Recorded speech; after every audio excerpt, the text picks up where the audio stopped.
Seorang anggota DPRD dari Kepulauan Selayar, Tanri Bangunpata menjadi korban penipuan ratusan juta rupiah setelah dijanjikan anaknya akan lolos seleksi Bintara Polri 2024.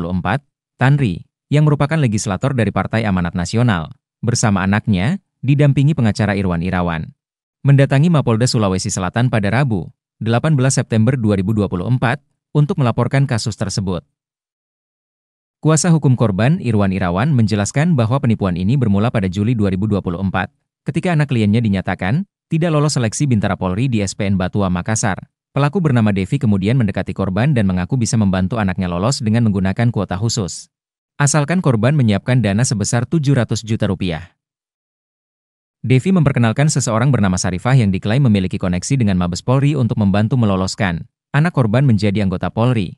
Korban pun akhirnya menyerahkan uang secara bertahap sebesar 385 juta rupiah kepada pelaku.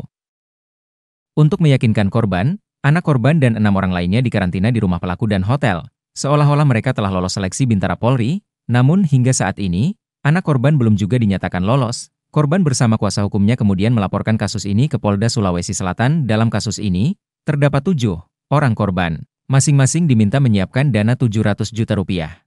Hingga saat ini, 6 korban lainnya belum melaporkan kejadian tersebut karena memilih menyelesaikannya secara kekeluargaan. Sementara itu, pelaku hanya mengembalikan dana sebesar 60 juta rupiah kepada korban. Jadi awalnya ini ada seorang yang namanya Devi itu mencoba membantu karena anaknya korban ini tidak lulus pada saat calon siswa Bintara di Batua. Jadi ditawarkan untuk diperkenalkan dengan seorang yang kemudian diketahui namanya Sarifah. Nah, Sarifah inilah yang kemudian menyampaikan, mengiming-iming kepada korban bahwa bisa lulus dengan memakai namanya kuota khusus. Nah, kuota khusus ini dijanjikan korban harus memberikan sejumlah dana sejumlah 700 juta.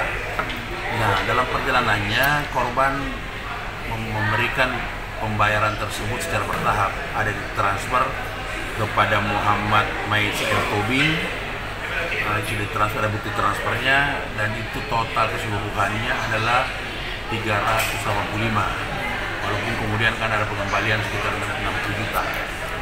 Nah, inilah yang kemudian kami laporkan di Polda Sulawesi Selatan terkait dengan dugaan penipuan yang dilakukan oleh 2 orang ini, oleh Sarifah dan Maisa El Tobing ini.